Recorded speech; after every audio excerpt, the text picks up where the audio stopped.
नमस्कार, आप देख रहे हैं जनता टीवी और मैं हूं आपके साथ प्रद्युम्न शर्मा। शुरुआत करेंगे बुलेटिन की इस वक्त की बड़ी खबर के साथ। तो आपको बता दें, एक बड़ी जानकारी सामने आ रही है। बड़ी खबर से हम आपको रूबरू करा देते हैं। तो इस वक्त की एक बड़ी खबर, ज्ञानवापी और मां श्रृंगार गौरी पर आज फैसला आना है। तो बता दें कि फैसले को लेकर हिंदू पक्ष में उत्साह का माहौल है। हिंदू पक्ष को अपने पक्ष में फैसले आने की उम्मीद, बता दें कि मुस्लिम पक्ष को भी अपने पक्ष में फैसले आने की उम्मीद है।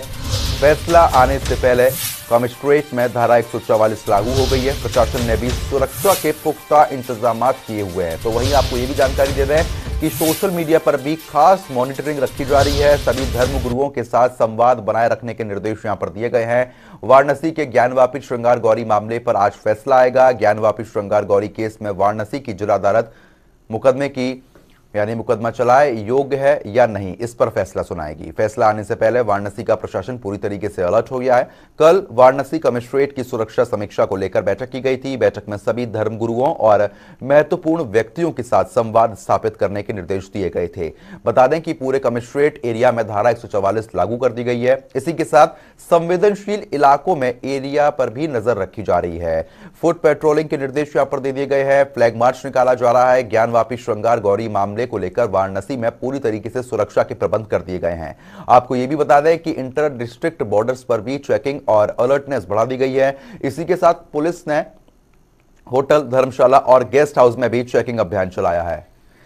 इस खबर पर ज्यादा अपडेट के साथ वाराणसी से हमारे संवाददाता धर्मेंद्र चौबे हमारे साथ जुड़ चुके हैं। धर्मेंद्र, जिस तरीके से आज फैसला आना है, दोनों पक्ष की ही धड़कन यहां पर बढ़ी हुई है। क्या कुछ अपडेट मिल पा रही है? क्या कुछ अभी हलचल है वहां पर? लोग हैं और पहली चीज बताना चाहूंगा, स्थिति बहुत स्लो कर दी गई है। यहाँ पे पुलिस कमिश्नरेट वाराणसी कल छत्तीसगढ़ ने अपील की है कि दोनों पक्ष, चाहे संत समाज हो चाहे मुस्लिम समाज के धर्मगुरु हो, सौहार्द बनाए रखें और जो भी फैसला है उसे सहजता से स्वीकार करें। फैसला ये नहीं है अभी कुछ, चूंकि 711 एक्ट और 1991 वर्षीय एक्ट भौगोलिक संरचना पोषणीयता के आधार पर सुनवाई होगी, आगे नहीं होगी, ये तय करेगा भौगोलिक स्वरूप। और जो डी.वाई. चंद्रचूड़ का आदेश था कि 84 दिन में इस मामले की सुनवाई करके पूरे मामले के तथ्यों को आधार पे कि आगे इस केस में सुनवाई हियरिंग कंटिन्यू रहेगी या नहीं रहेगी, उस पे आज आदेश आना है। तो जो रवि दिवाकर की अदालत से अजय कुमार विशेष जिला न्यायाधीश वाराणसी की अदालत में गया था केस, आज दोनों पक्षों का 84 दिन लगातार सुनवाई होने के बाद फैसला सुरक्षित कर लिया। लगभग 2 बजे के बाद फैसला आने की उम्मीद है। हमारे साथ संत समाज के लोग हैं, संत समाज के लोगों की राय जानते हैं, आखिर किस तरीके की सोच है लोगों की, किसके पक्ष में फैसला आएगा। आज बाबा के दिन, सोमवार है, कहीं न कहीं कई चीजें ऐसी है। महाराज जी, स्वागत है आपका। ये बताएं कि आज फैसला आना है और संत समाज क्या सोचता है, क्या राय है संत समाज की आज के डेट? विहितम वहितम भव सर्वमेत क्षमस्व। जय जय करुणाब्धे श्री महादेव शंभो। फैसला आने का सबसे बड़ा सबूत यह है कि आज दिन क्या है, सोमवार। सोमवार दिन किसका होता है? बाबा विश्वनाथ का। तो बाबा विश्वनाथ के दिन अगर फैसला आएगा तो फैसला विपक्ष में जाए, ऐसा हो ही नहीं सकता। क्योंकि हम लोग सबसे बड़ा तथ्य ये रखना चाहते हैं कि वहाँ हम लोगों ने बाबा विश्वनाथ जी को ले जाकर के स्थापित नहीं किया, स्वयं निकले हैं। वहाँ हम गणेश की प्रतिमाओं को ले जाकर के स्थापित नहीं किया और स्वयं निकले हैं। वहाँ पर ले जाकर के दीवालों हम लोगों त्रिशूल नहीं छपनाए हैं, वहाँ पे स्वयं त्रिशूल था। हम लोगों के मंदिर के ऊपर वो लोग कब्जा करके मस्जिद बनाए थे। तथ्य के आधार पर हम लोग बात करना चाहते।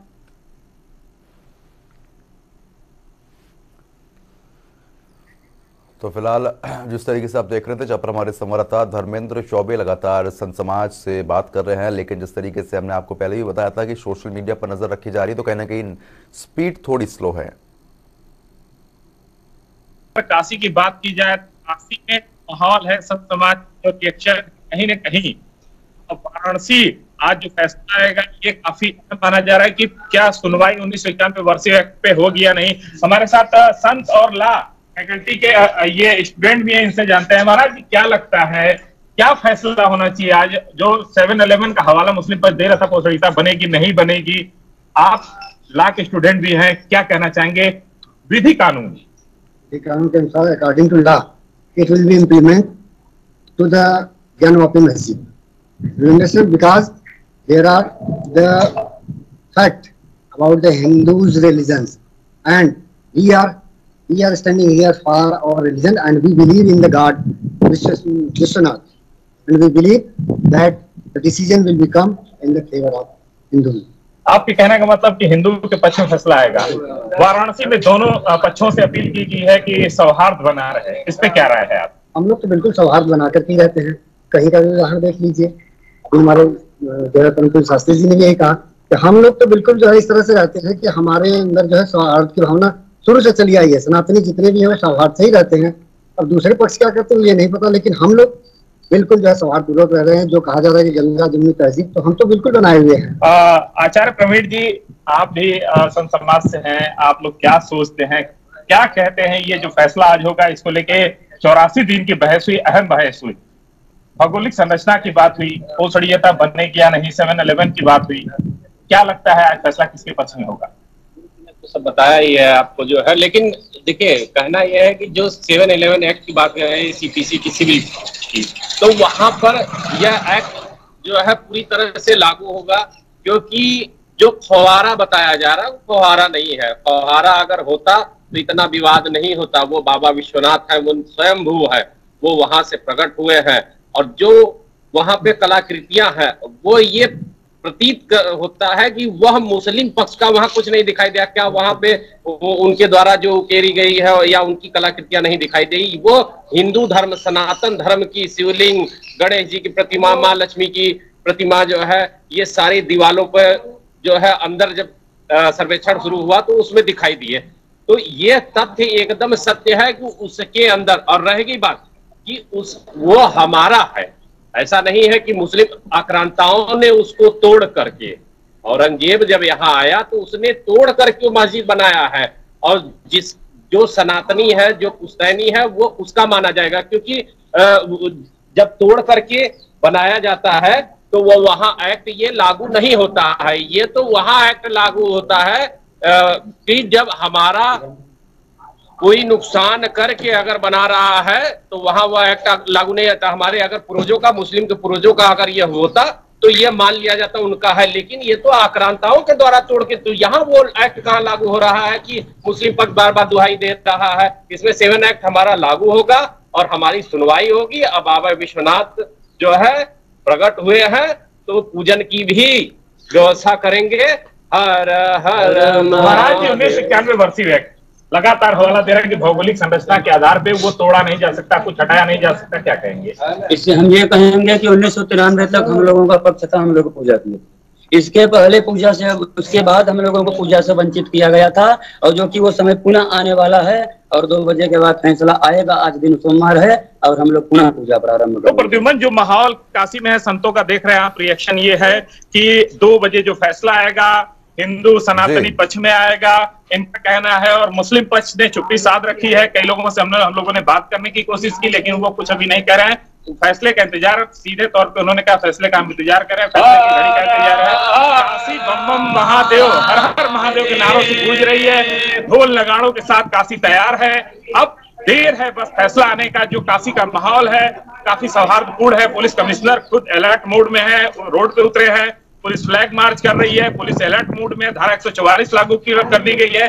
कहीं लोगों को एकत्र नहीं होने दिया जा रहा है। तो कहीं ना कहीं वाराणसी का जो माहौल है एकदम सौहार्दपूर्ण है, और काशी के संत हो, चाहे हिंदू पक्ष हो चाहे मुस्लिम पक्ष हो, दोनों सौहार्द बना के रखे हैं। गंगा जमुनी तहजीब की जो मिसाल है वो कहीं न कहीं दोनों पक्षों द्वारा पेश होते देखी जा रही है। प्रद्युमन, बिल्कुल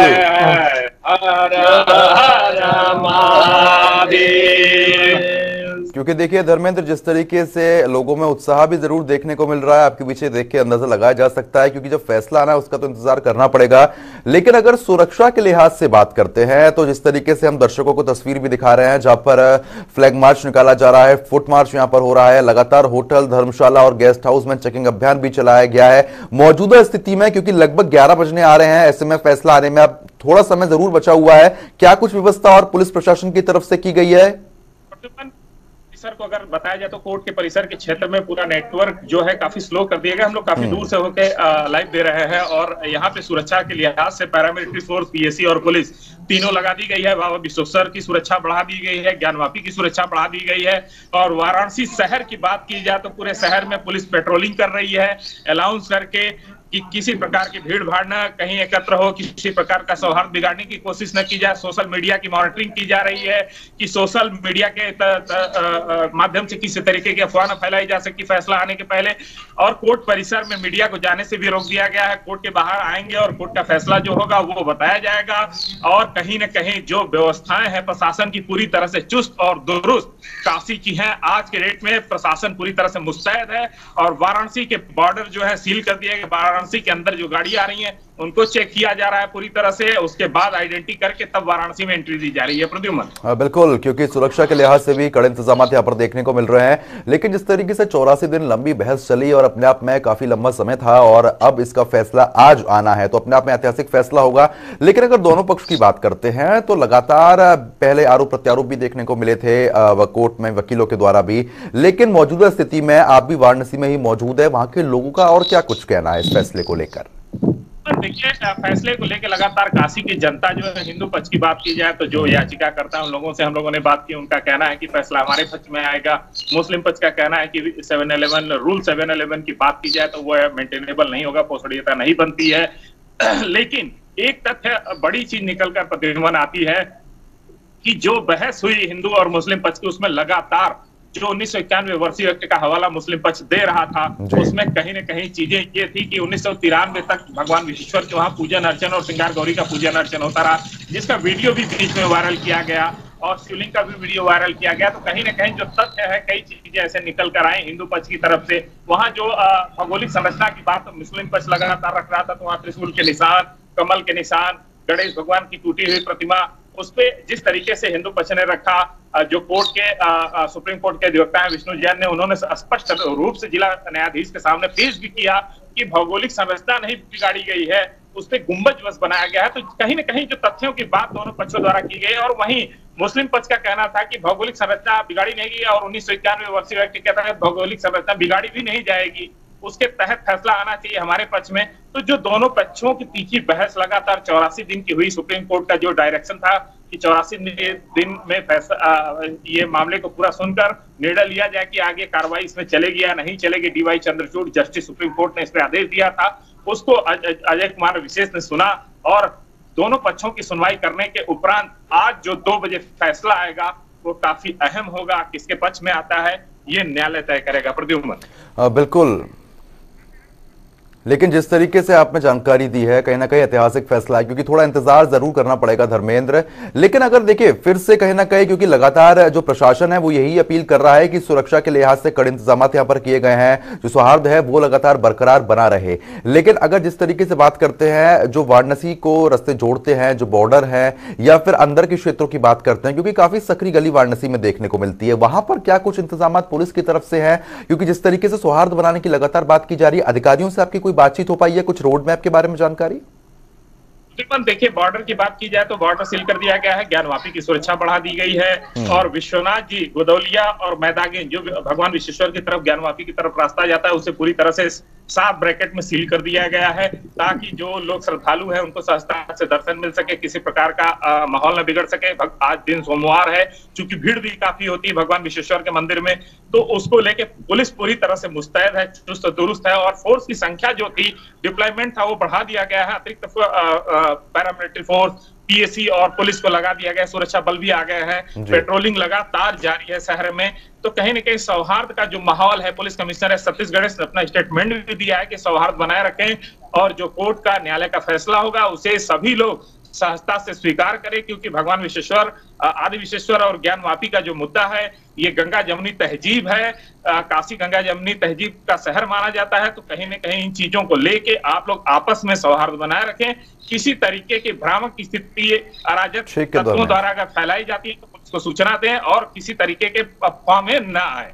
चल ठीक है धर्मेंद्र, बहुत बहुत शुक्रिया तमाम जानकारी हमारे साथ साझा करने के लिए। खबर पर नजर जरूर बनाए रखिएगा, आगे बढ़ेंगे। इसी बीच एक और बड़ी खबर आ गई, आपको बता देते हैं। एक बड़ी जानकारी आ रही है इस वक्त की, बड़ी खबर से हम आपको रूबरू करा देते हैं। इंटरनेशनल डेयरी फेडरेशन का आज शुभारंभ होना है। ग्रेटर नोएडा के नॉलेज पार्क में कार्यक्रम का आयोजन हो रहा है।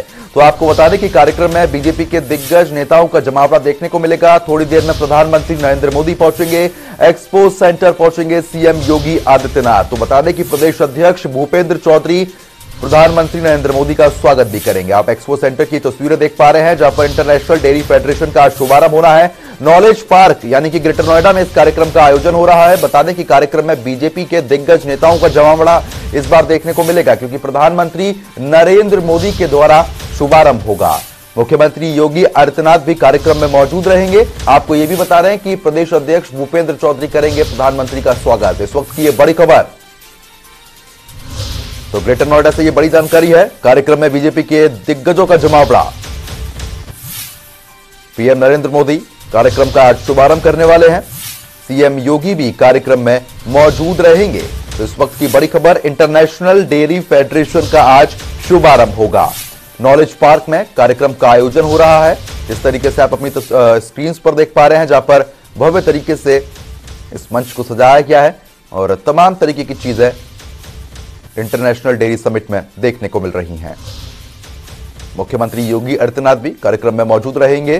प्रदेश अध्यक्ष भूपेंद्र चौधरी भी मौजूद रहेंगे। तो आपको बता दें कि ग्रेटर नोएडा के नॉलेज पार्क में इस कार्यक्रम का आयोजन हो रहा है। तो इस वक्त की यह बड़ी खबर, कार्यक्रम में बीजेपी के दिग्गजों का जमावड़ा रहेगा।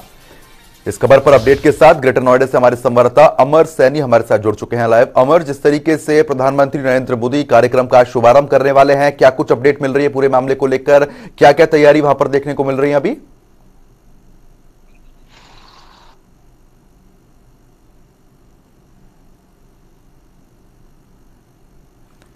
अमर, मेरी आवाज पहुंच पा रही है अब तक?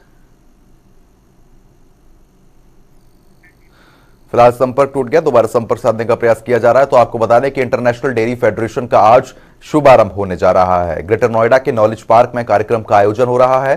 तस्वीरें आप वहीं की देख रहे हैं। कार्यक्रम में बीजेपी के दिग्गजों का जमावड़ा रहेगा। प्रधानमंत्री नरेंद्र मोदी भी कार्यक्रम में शिरकत करेंगे और शुभारंभ करेंगे। मुख्यमंत्री योगी आदित्यनाथ भी इस कार्यक्रम में मौजूद रहेंगे। तो इस वक्त की यह बड़ी खबर।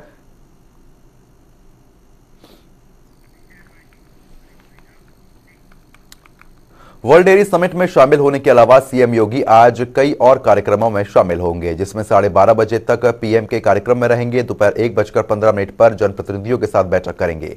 तो वहीं 1:45 पर एक्सपो मार्ट में सीएम योगी वहां से निकलेंगे। दोपहर 2:15 पर टर्मिनल सेक्टर 82 का निरीक्षण करेंगे। 2:25 पर सेक्टर 94 के आईटीएमएस और आईसीसी पहुंचेंगे। आपको बता दें कि दोपहर 2:35 पर ग्रेटर नोएडा वापसी करेंगे मुख्यमंत्री योगी आदित्यनाथ, और उसके बाद 2:45 पर नोएडा में IITGNL का निरीक्षण करेंगे। आपको यह भी बता दें कि दोपहर 3:05 तक निरीक्षण करेंगे, GBU जाएंगे। उसके बाद मुख्यमंत्री दोपहर 3:50 पर से लेकर शाम 4:50 तक वार्ता यहां पर की जाएगी। शाम 5:50 पर वापस एक्सपो मार्ट पहुंचेंगे मुख्यमंत्री योगी आदित्यनाथ।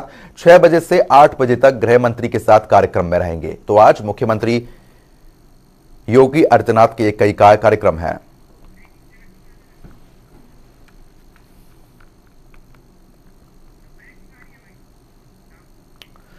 तो इसी बीच एक और बड़ी खबर आ गई, आपको बता देते हैं। एक बड़ी जानकारी सामने आ रही है इस वक्त की। तो बड़ी खबर से हम आपको रूबरू करा देते हैं। इस वक्त की ये बड़ी खबर है हरिद्वार से। बड़ी खबर, जहरीले शराब पीने से अब तक 9 लोगों की मौत हो चुकी है। फूलगढ़ गांव में मौतों का सिलसिला लगातार जारी है। ऋषिकेश एम्स में रेफर किए गए हैं सभी लोग, जिसमें से व्यक्ति की मौत हो गई है। इलाज के दौरान देर रात युवक ने दम तोड़ दिया है। कच्ची शराब पीने से अब तक 9 लोगों की मौत हुई है, जिसके बाद लगातार आरोप प्रत्यारोप की जो राजनीति है वो शुरू हो चुकी है। नेता प्रतिपक्ष की तरफ से भी सरकार को घेरा गया है। नेता प्रतिपक्ष की तरफ से यह कहा गया है कि पहले भी इसी तरीके की घटना हुई थी, लेकिन उसके बावजूद भी सरकार और आबकारी विभाग की तरफ से कोई सख्त कानून नहीं लाया गया, जिसके चलते एक बार फिर से 9 लोग अभी तक दम तोड़ चुके हैं। तो हरिद्वार से उस वक्त की बड़ी खबर, कच्ची शराब पीने से अब तक 9 लोगों की मौत हो चुकी है। तो बता दें कि जहरीली शराब पीने से अब तक 9 लोगों की मौत हुई है।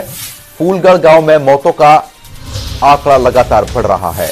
ऋषिकेश एम्स में रेफर किए गए शख्स की मौत हो गई है। देर रात इलाज के दौरान शख्स ने दम तोड़ दिया है। तो जहरीली शराब पी गई थी। दरअसल कच्ची शराब का सेवन यहां पर किया गया था, जिसके बाद 9 लोग अब तक दम तोड़ चुके हैं। तो हरिद्वार से यह बड़ी खबर आ रही है इस वक्त की। तो वहीं इस पूरे मामले को लेकर आरोप प्रत्यारोप की जो राजनीति है वो भी यहां पर शुरू हो चुकी है। इस खबर पर ज्यादा अपडेट के साथ हमारे संवाददाता विकास खरे हमारे साथ जुड़ चुके हैं। विकास, जिस तरीके से लगातार ये जानकारी सामने आ रही है कि अब तक 9 लोगों की मौत जहरीली शराब पीने से हो चुकी है, फिलहाल क्या कुछ कार्रवाई अभी तक इस पूरे मामले को लेकर हुई है?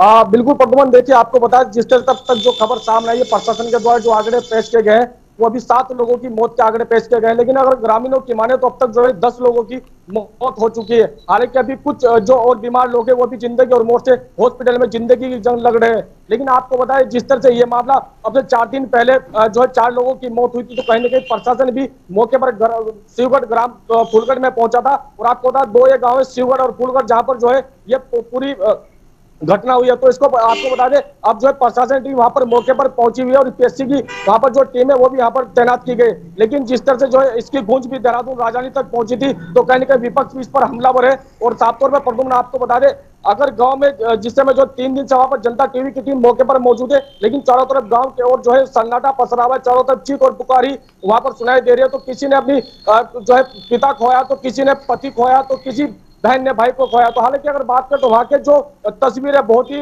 भावुक है। हालांकि वहां अगर प्रशासन की टीम पहुंच रहे तो कोई भी जो है किसी की आंखें नम होने से नहीं बच रही है। और परंतु बात की जाए तो जिस तरह सरकार के द्वारा इस पर जो एक्शन साफ तौर पर लिया गया है, पुष्कर सिंह धामी मुख्यमंत्री के द्वारा इस पर जो कड़े निर्देश दिए गए हैं कि जो भी दोषी होगा उसके कड़ी खिलाफ उसके जो है खिलाफ की जाएगी। और इस पर जो है हरिद्वार पुलिस ने कल एक जो मुख्य आरोपी है जो प्रधान पति है उसने उसको जो है पुलिस ने गिरफ्तार किया है। और आपको बता दें पिछले 6 महीने से जो है इसने पूरा ये खेल रचा हुआ था, क्योंकि उसने जो कच्ची शराब है वो 6 महीने से पहले अपने खेत में जो पूरी खेत उसने जो है दबा रखी। तो प्रशासन ने वो भी वहां से लगभग 35 लीटर बरामद की है। और इसका प्रशासन ने कल जो है हरिद्वार पुलिस ने खुलासा भी किया है। और जो मुख्य आरोपी है विजेंद्र उसको कल हरिद्वार पुलिस ने जो है जेल भेज दिया है। हालांकि अभी इस पर जो है एसआईटी की टीम गठित की गई है और एसआईटी की टीम फिलहाल गाँव में पहुंचकर इस पर पूरे प्रकरण की जो है जांच कर रही है। हालांकि इसमें भी और भी बड़े खुलासे होंगे, लेकिन प्रशासन अभी वहां पर पूरी तरह से मुस्तैद है। पर तुम बिल्कुल विकास, क्योंकि देखिए जिस तरीके से कहीं ना कहीं ये लापरवाही भी मानी जाएगी कि जब खुले तौर पर कच्ची शराब का जो व्यापार है वो फल फूल रहा है, खेतों में कच्ची शराब भी बनाई जा रही है और बाजार में बेची भी जा रही है, लोगों की मौत हो रही है।